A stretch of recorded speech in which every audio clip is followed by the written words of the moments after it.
Hey there, Kenneth French of Vast Voice, telling business secrets to entrepreneurs. We're very, very happy you stopped by. Either you're going to watch this or listen to this because you want to take your business to the next level. You're probably an entrepreneur who's either just starting out or you've been around for quite a while and you want to take your business to the next level. You're probably a real estate investor, maybe even a real estate agent, maybe a professional or of some sort, professional advisor of some sort. And well, you are stopping by because you need some valuable advice from one of the top industry leaders there is. Anyway, thank you very much. Once again, Kenneth French, Vast Voice, telling business secrets to entrepreneurs. Really glad you stopped by. Globally, we're more interconnected than ever. And luckily, we're hanging out with Daniel Nikic, who's going to help us to learn some elements to make more money in your portfolio based on his knowledge of the global markets. What's going on, Daniel? Hey, thanks for having me, Kenner. It's going quite well. How are you doing today? I'm loving it life, mainly because you're going to help add value to the listeners and viewers who probably do need some global investment expertise that you provide. So let's get right to it. Why invest globally when, who knows, maybe we have investment opportunities here in the United States? Well, I'll look at it this way. There's globalization. We're all connected. We like it or not. I think the greatest example was during Corona, when we saw with a lot of stores getting shut down, the shipping industry. A lot of stuff are manufactured in China, Malaysia, Indonesia, and we're impacted that way. And furthermore, we're impacted also in terms of commodities, trade, and if you like it or not, even innovation. When you think of it, there's some pretty notable companies that came from outside of the States that moved to the States. For example, I would say Grammarly, the founders were from Ukraine. So there's several examples like that. And we see a lot of, just look at population demographics. There's 1.2 billion people in China. There's 1.4 billion people in India. That's a huge market right there. And America has a huge, in my perspective, being that I'm born in Canada, I live in Croatia, America has a huge influence on the business world. Just look at the banking industry. Look at the big companies, NVIDIA, Facebook. They're all based in the States. Amazon, Apple.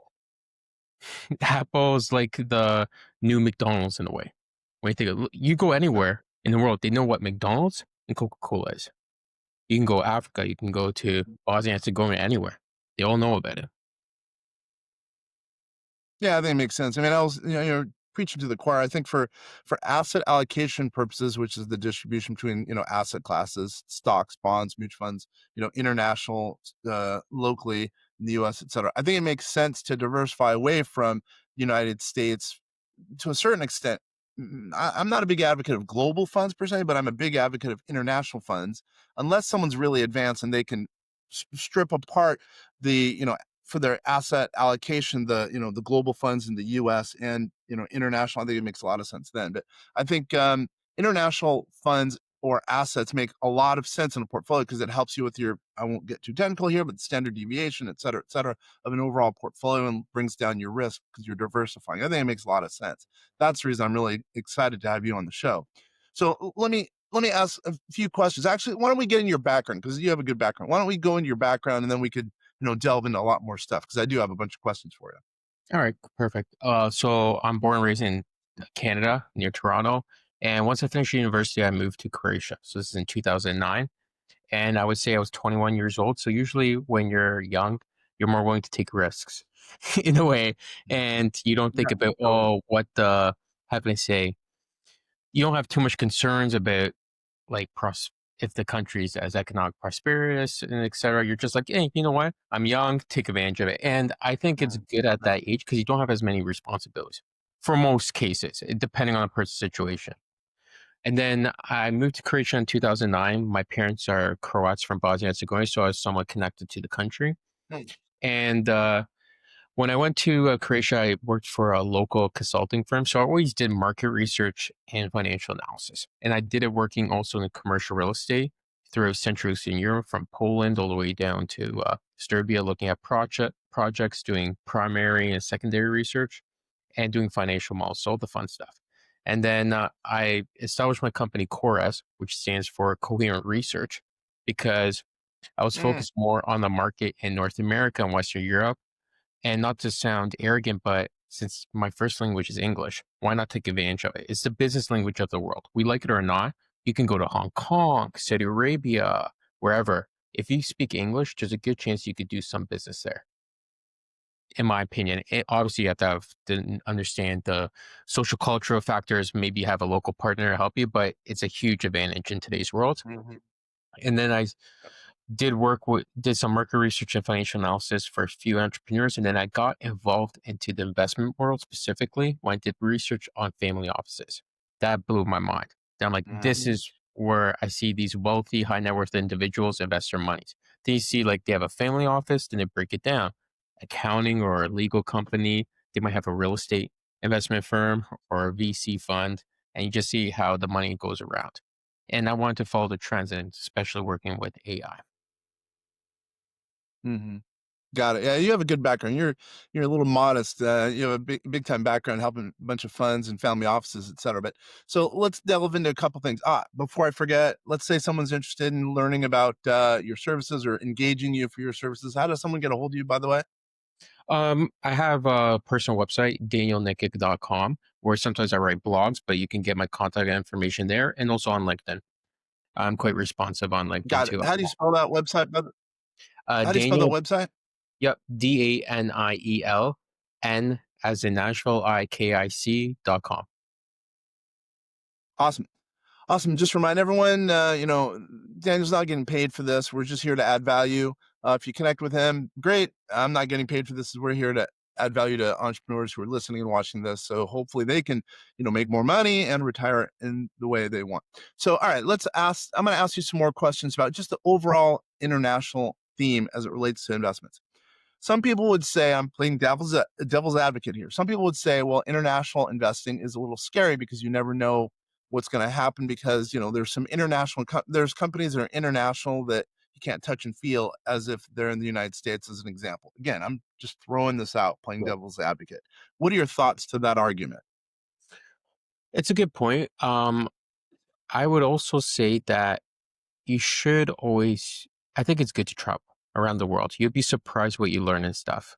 And I know a lot of people like to be comfortable where they invest in stuff, but sometimes you have to take risks. If you look at one of the greatest entrepreneurs, it could be from Henry Ford, it could be from Steve Jobs, and etc. They all took a huge risk in order to succeed. And my opinion, I think North America, and that includes the States, has changed quite a bit, like it was 30 years ago. 30 years ago, if you wanted to do business, it was just the States pretty much.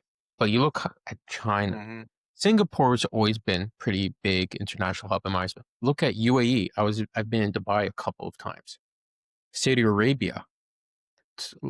I'll take an example. I was talking to this one individual, and they are dealing with the real estate market. When they told me how much Hmm. prices have gone up for land, wow! And we all know with the recent couple of visits from politicians coming from the states to Saudi Arabia and Middle East, there's there's risk wherever you invest. There's nothing secure.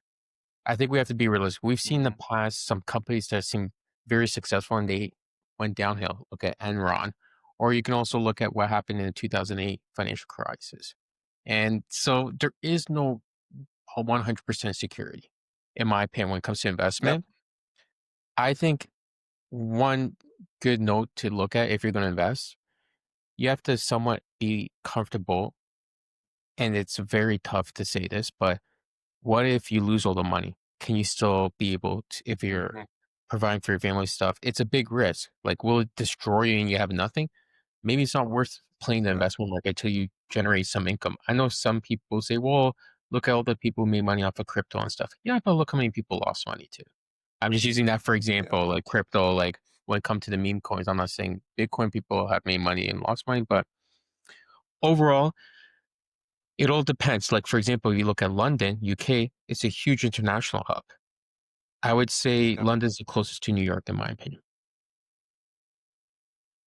Yeah, there's so many ways to answer that. Just like you answered, that was a great, eloquent answer. I think that, by the way, I should mention this is Vast Voice, telling business secrets to entrepreneurs. I'm Kenneth French with vastsolutionsgroup.com. But what I would say is, as I mentioned earlier a little bit, diversification isn't a bad thing. It helps with your, overall asset allocation if you have some diversification in another country, companies that are outside the U.S. Plus, it really potentially could lower your overall risk profile because you are diversifying, but you have to run the numbers and ask your investment advisor or do the research yourself as an investor if it makes sense. Because this is, by the way, just for educational purposes only.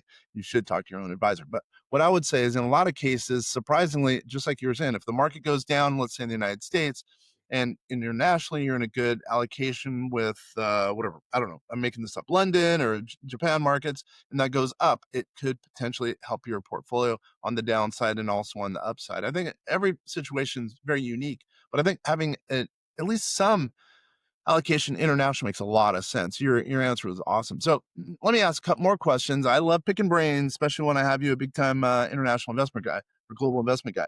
So what are kind of in general markets you believe make sense? Japan as an example. I'm not going to hold you to it, or the UK, et cetera. What are some markets you think have a good flavor right now?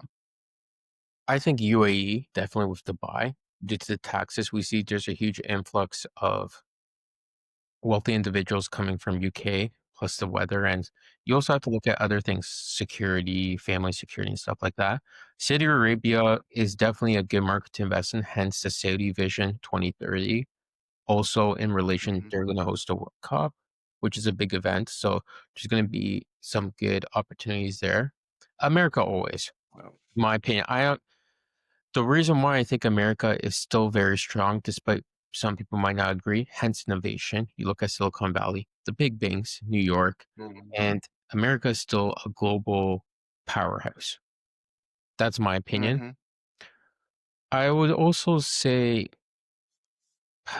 Scandinavia seems to be doing quite well always. They're pretty Mm, their pension funds invest a lot into venture capital funds and private equity funds. And I would say the mm. Scandinavian just doing good. Like Norway has a lot of oil. China, I think, is Yep. still strong. I think China is, but obviously there's a Hmm. lot of risk there. If you're going to go into China, you have to have a local partner. Now, in my opinion, you have to know anywhere you Yep. invest in. I think you should do your research, secondary or primary. I think you should actually visit the country first, even if it's like a Yep. few days. Get a feeling for it, because nowhere is the same. Just look how big America is. There's a difference between the West Coast to the Midwest to the East Coast to the South, right? Hmm. But Africa, I think, is always going to be good for commodities, hence lithium, uranium. Lithium is going to be more and more needed, especially with these electric vehicles. I would Hmm. say, hopefully, when the war ends in Ukraine, there's going to be a lot of opportunity there too. We like it or not, a lot of wars are Yep. economic, and they were big into grain. I remember when the war started, there's a big issues in terms of Africa because 80% of Africa's wheat comes from Ukraine and Russian area. So that's a big, Hmm. and I would also say, obviously, chemicals and stuff like that. So everywhere in the world, there's some good reasons to invest in. Also, when you look into South America, I think what's going on in Argentina, they really decreased their Hmm. inflation. I think Argentina is going to bounce back. Interesting enough, I don't know if a lot of people know this, but back in 1913, if I'm not mistaken, Argentina was the richest country in the world. And look how, like, what Hmm. happened in 100 years. What a difference. And correct me Hmm. if you think I'm wrong. I think I read something, I think it was in 1950, late 50s or in the early 60s, Detroit was the richest city in the world because of the auto industry, something like that. And Auto industry. Yeah. so I think it depends where the innovation is coming out, but in today's world, there's opportunities everywhere. India, I would say India There too. really are. Yeah. There really India, are a lot of opportunities. I think again, I think globally it makes a lot of sense for diversification purposes. What I would also say, kind of to dovetail what you said, because obviously we do tax artificial intelligence and help with finance and sometimes increasing net worth for usually entrepreneurs. But I think more and more people from the US are going global because they want to take advantage of tax treaties and tax strategies that would be availed to them. And Dubai as an example, I think it makes a lot of sense. And I do totally agree with you when you're saying that people should go to, let's say, to buy and research some companies, I think that makes a lot of sense, especially if they're doing it for tax purposes. There's, kind of a twofold element there. By the way, I should also remind people, if they do such a trip, it is deductible to their business. So just to remind all those entrepreneurs out there, there are some tax benefits for doing trips, especially if you're structuring them correctly. So now, what about where you are? It sounds like you are in a very specific market that actually can make some sense for some investors. Why don't you talk about that? Do you mean in terms of Croatia or in terms of startup in the AI world? Just to be specific. I think Croatia or AI. Obviously, we're big proponents of AI. We've been doing AI for years, but I guess either one. Talk about AI. I would love that actually, and then also Croatia, because I'm reading more and more about Croatia making sense for investors as far as the U.S. allocation goes. Okay, so for AI, definitely. I think we're still in the augmented AI stage. So to clarify, that means that there's still human interaction or human bias when developing these AI products because it's still not fully automated. And Yeah. it's good in some ways. And AI is constantly being trained. So it doesn't fully think like a human. And there's several versions of AI, but the AI market definitely, I think, imagery AI when dealing with healthcare, if you're dealing with the radiology stuff. But I talked to a few individuals about this the past few weeks. I still think it's good to have human interaction and human insights. So I would say this, Mhm. you can't take AI point blank. You still need to have human insight. For example, if I'm dealing with a doctor, and I think most people they dealt with radiology and imagery and stuff if they loved ones or someone, and you still want the doctor's opinion. Why? Because they have experience.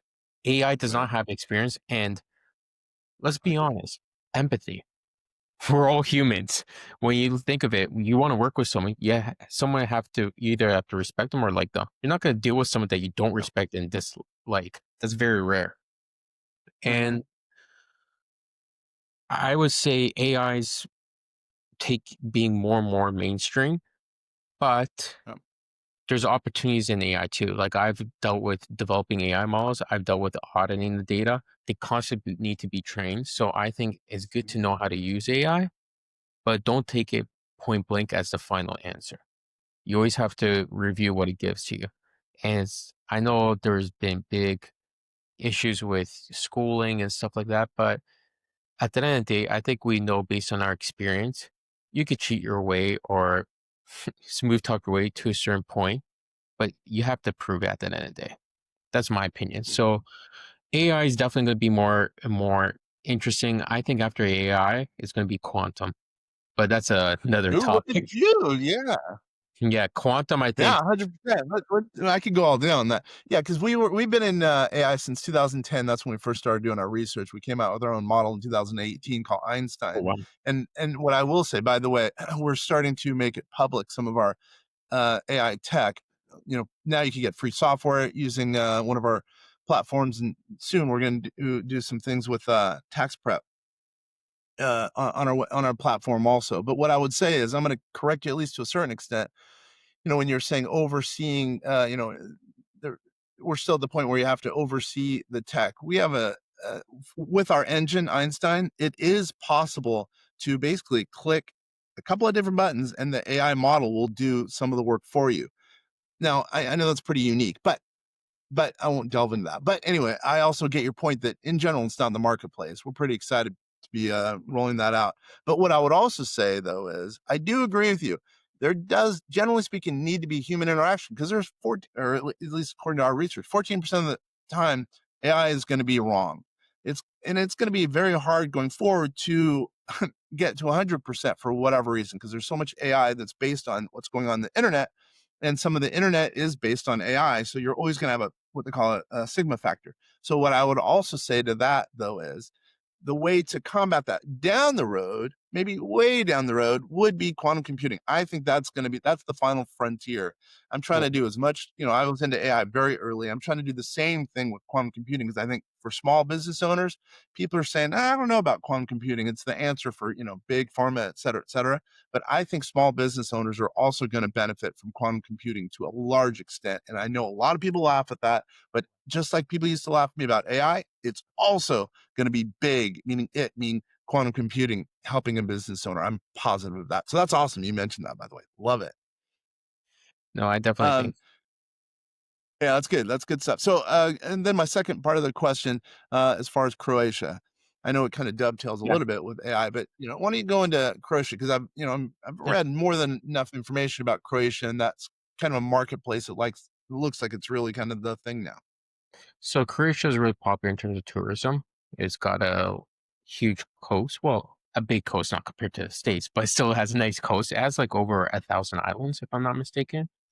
Agriculture, for sure. I would say a lot of Eastern Europe is good for agriculture because of soil. And people can Yep. say whatever they want about agriculture. We need to eat. It's a necessity. And I would also say natural resources in terms of water. And one big opportunity that I think that's really big, not just only Croatia, I would say emerging Europe, that includes Bulgaria all the way up to Poland, is infrastructure.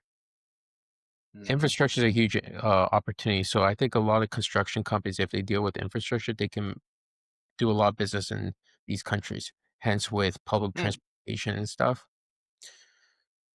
And lastly, I would say there is a lot of entrepreneurs. The only problem is they don't have as much access to capital compared to the States. And Yeah. I think that's one huge difference that really helped America to continue to be a powerhouse is the access to capital. I know Yeah. some people will think negatively about startups and stuff, but look how many jobs have come out of VCs. There would be no Meta. Who knows if Amazon would it, because they got investments early. All these big Google and etc. Who knows what the world would look Hmm. like today? And Yeah. I know some people might say positive and negatives, but there's always been ups and downs in terms of every turning point in business and economics. Though I think if investors want to invest in these regions, there is a lot of opportunity because I developed a platform via my company Chorus called Dodiris. There was over 6,000 global investors that Yeah. invested in emerging Europe, and that includes the Baltics from 2020 to present. And there's a lot of interesting tech. Like you look at one of the first focus AI companies that went public was in Romania.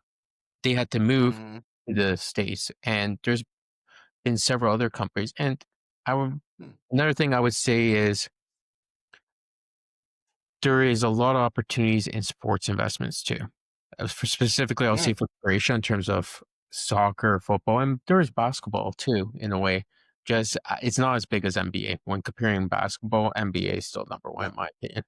But at the end of the day, it all depends what a person wants to focus in. But there's risks too, wherever you go in the new market. But I think it just depends on what the investor wants to invest in. Because usually, and based on my experience working with investors, they like to invest in companies that they understand Yeah. or have somewhat experience in. Yeah, that totally makes sense what you said. So, all right, let's get ready to close up shop. What's one thing we have not talked about? I love asking this question. What's one thing we have not talked about? Give me an answer in under a minute. That you think can add value to a investor in the United States who's maybe an entrepreneur and they're thinking about investing, outside the United States. What's one thing you would suggest that we have not already talked about? One thing I think investors in the United States should look into if they're going to look internationally is what is missing in the States. That's Mm, important. I would say, for example, you look at Southeast Asia and China or India manufacturing. If you're going to look yep. into agriculture, is still pretty big in the States, but I would also look at cocoa, for example, coffee beans or whatever. It could be commodities down in South Yeah. America. It could be chemicals. So I think that's one thing that investors in the States, if they can look at companies that deal with that and open the market for them in the States, I think they could be get a very nice ROI. Look at you. Nice, man. Daniel Nikic. Nice. Very nice answer. So, wait a minute. One last time. How does someone get a hold of you if they're interested in doing so? Yeah, they can contact me via my personal website at DanielNikic.com, danielnikic.com, or check me out on LinkedIn, and I'm quite responsive. So feel free to I send love me. it. I love it. Thank you, Daniel. And thanks to everyone who's been watching and listening to this. Hopefully, this has added value, learned a little bit about maybe even AI. Love that. And also, global perspective as far as investing internationally. If you are inclined, Daniel would be a good guy to talk to at a minimum. Once again, this is Ken French, Vast Voice, telling business secrets to entrepreneurs. Thanks, everybody. Nice. All right. Nice work. Huh? No, hold on. So let me send you the Google stuff.